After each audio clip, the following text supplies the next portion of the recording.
ভাল পালো ৰঘুনাথ, তুমি মোক পুতেৰাৰ বিয়ালৈ মাতিলা।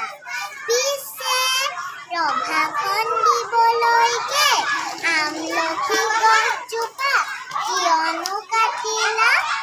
আলহী অতিথি যাব, ৰভা নাইকিয়া হ'ব, বোৱাৰীয়ে ঘৰখন আহি দিবহি পুৰাই।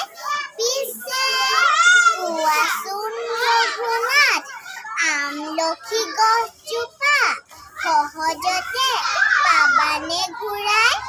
দৰাটিক মাতাচোন